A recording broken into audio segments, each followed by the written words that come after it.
Compte rendu d'exposition aujourd'hui, oui, mais pas celui que je vous avais annoncé la semaine dernière en fin de reportage.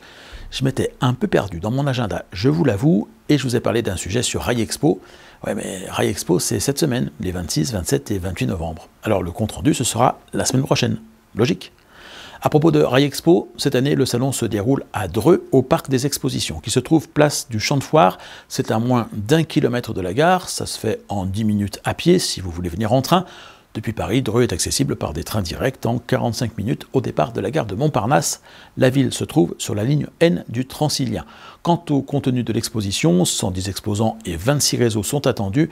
Il y aura samedi et dimanche des ateliers pour les enfants qui pourront fabriquer des arbres en zéchium et repartir avec bien sûr. Et puis un concours qui distinguera 3 des réseaux présentés. Si vous le souhaitez, vous pourrez aussi repartir avec un exemplaire dédicacé de mon guide du tourisme et des loisirs ferroviaires. Pensez pour ce faire à le réserver sur le site www.aiguillage.eu à la rubrique Aiguille Shop. Je serai à Rail Expo vendredi et samedi, mais vous pourrez le récupérer tout au long du week-end sur le stand de La Vie du Rail. Mais au fait, bonjour et bienvenue dans Aiguillage Modélisme. Vous l'avez remarqué, aujourd'hui je ne fais décidément pas les choses comme d'habitude et ça va continuer puisque je vais maintenant vous parler d'une exposition à laquelle je n'ai pas pu me rendre. Elle tombait en même temps que la fête de la vapeur de l'EVC 45. Il s'agit d'un salon qui a été organisé par l'Amicale du Petit Train du Parc Thermal de Saint-Gervais qui se trouve au Fayet en Haute-Savoie. Oscar, un jeune aiguillonaute, est membre de cette association. Il m'a proposé de réaliser un reportage sur son exposition et de m'envoyer ces images pour que j'en fasse un montage pour vous en dire quelques mots, ce que je vais m'empresser de faire maintenant. L'Amicale du Petit Train du Parc Thermal gère à Saint-Gervais-le-Fayet un circuit en 7 pouces 1 quart, auquel j'avais rendu visite il y a pas mal d'années pour aiguillage. Il est considéré comme le 4e chemin de fer existant sur place, puisque Saint-Gervais se trouve au cœur d'un mini-nœud ferroviaire, avec sa gare recevant des trains réguliers en provenance d'Annecy, Annemasse et parfois bien au-delà, mais aussi la ligne en provenance de Valorcine et Martigny en Suisse, et encore les tramways du Mont-Blanc qui s'envolent vers le Nid d'Aigle à 2372 mètres d'altitude.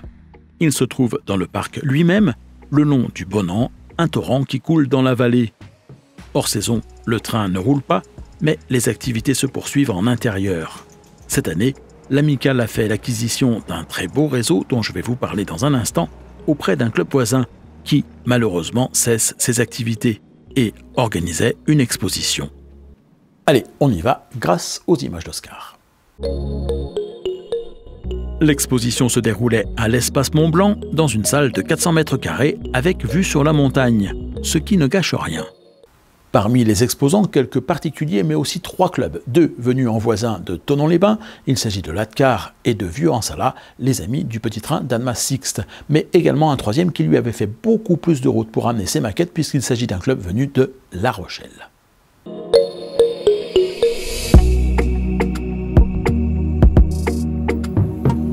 Alors, on va commencer par lui. Le modèle club ferroviaire Rochelais était venu avec plusieurs petits réseaux. Le premier est un don qu'un particulier a fait au club lorsqu'il est parti en maison de retraite. Il s'agit d'un circuit en 3 rails.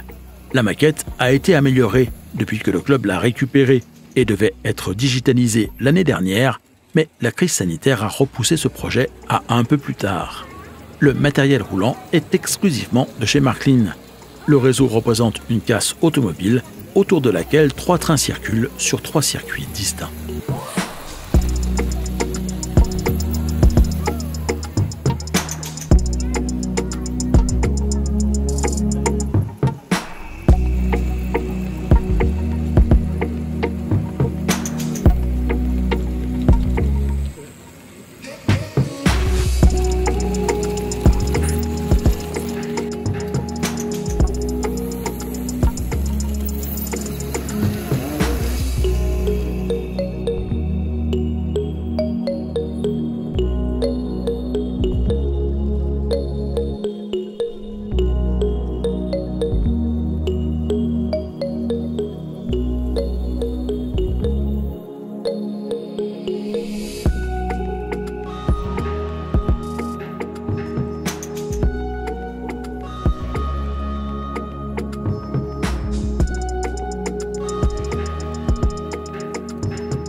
Le Model Club Ferroviaire Rochelais était venu avec un second réseau provenant également d'un don.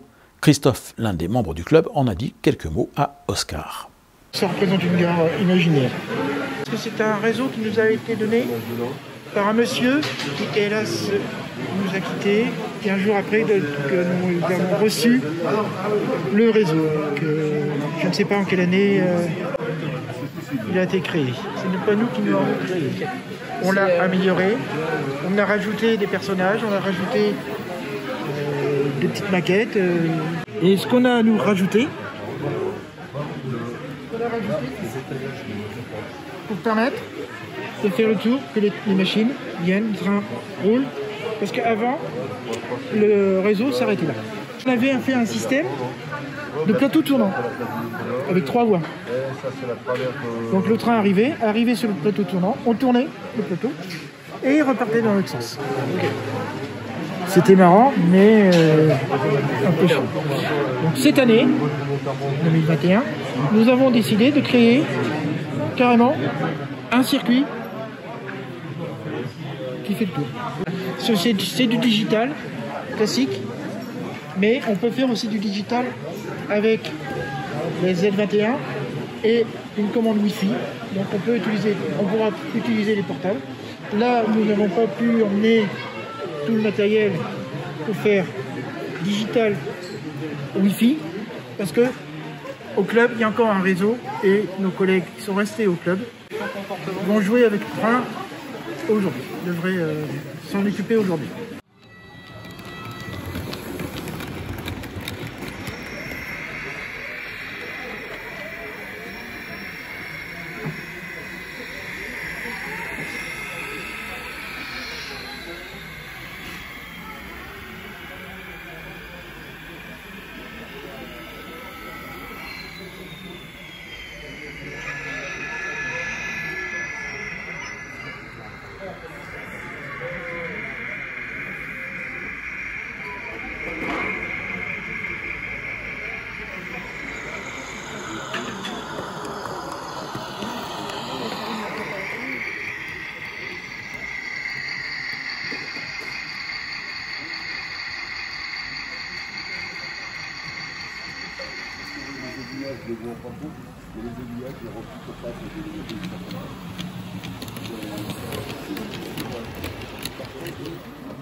Le deuxième club invité était l'Atcar, qui quant à lui est basé à Thonon-les-Bains.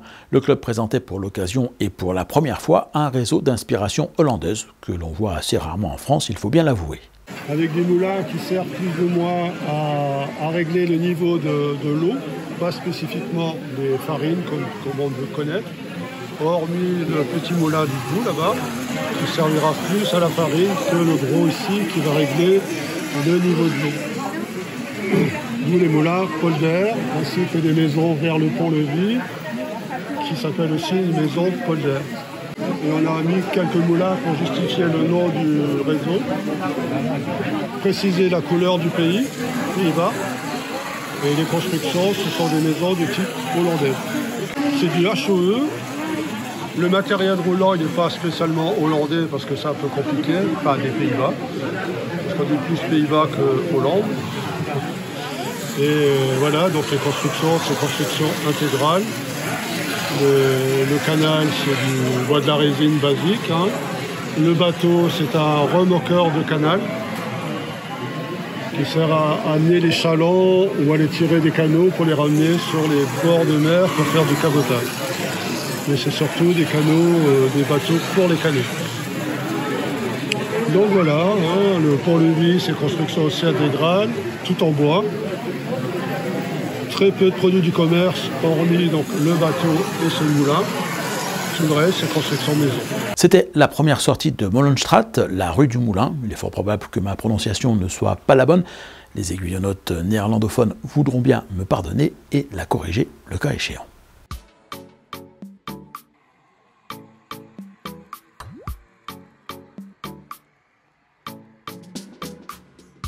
Deuxième réseau présenté par l'Atcar, Montjeune. Il porte ce nom pour une raison bien particulière. Il s'agit d'un réseau qui a failli connaître un destin funeste. C'est un réseau qui est imaginaire, hein, parce que à l'origine, c'était un réseau qui était voué à aller à une déchetterie.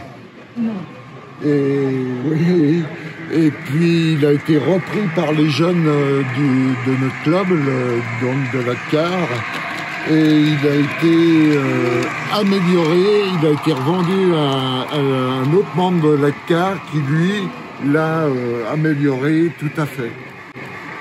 Et qui lui a donné tout ce relief avec tous ces éclairages, et puis qui a agrémenté avec des petites scénettes qui sont le reflet de la vie dans les années 70.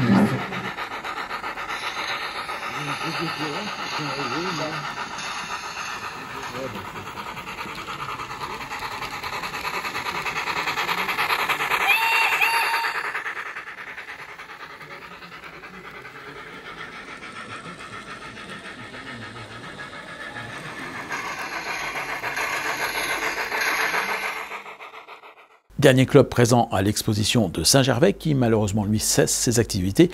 Il était venu avec deux réseaux, un que vous connaissez bien si vous faites partie des fidèles d'aiguillage, mais Christian Gosse, son président, va commencer par présenter à Oscar une petite maquette évoquant un chemin de fer industriel avant d'en parler. Un réseau en 0E au 1,43 avec de l'écartement de 14 mm.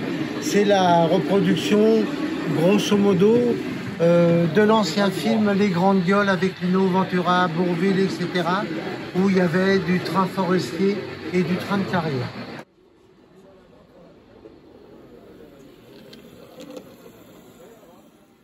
Le dernier réseau qui était exposé à Saint-Gervais n'était pas le plus petit, loin de là. Il a comme originalité de partir du sol pour monter vers le plafond. C'est un réseau que l'on avait découvert à Savoie Modélisme il y a 2 ans maintenant, auquel j'avais consacré à l'occasion un reportage complet. Je vous remets le lien en description si vous voulez aller le voir. Et ce réseau avec toute sa place à Saint-Gervais, puisqu'il représente le tramway du Mont-Blanc, dont la gare de départ se trouve sur place. Et voilà, on a décidé de créer au niveau de la maquette ce réseau du TMB qui est à l'échelle 0 métrique. Cette maquette a nécessité 4 années de travail pour faire toute la ligne, le décor, etc., la construction des automotrices. Et parmi ces 4 années de travail, il y a eu une année qui était nécessaire pour le fonctionnement par lui-même, car les automotrices montent, la crémaillère fonctionne réellement sur le rail et sur les automotrices. Il est bien entendu facile à comprendre que s'il n'y avait pas la crémaillère, cette maquette ne pourrait pas fonctionner. Car le réseau démarre de 10 cm du sol à la gare de Saint-Gervais-le-Fayet, du Fayet, et arrive au nid d'Aigle environ à 2 mètres de hauteur pour la maquette. Il n'y a pas de projet, mais j'ai entendu dire que la ligne allait être au niveau des autos réellement prolongée de quelques 300 ou 400 mètres pour arriver sur une partie plate.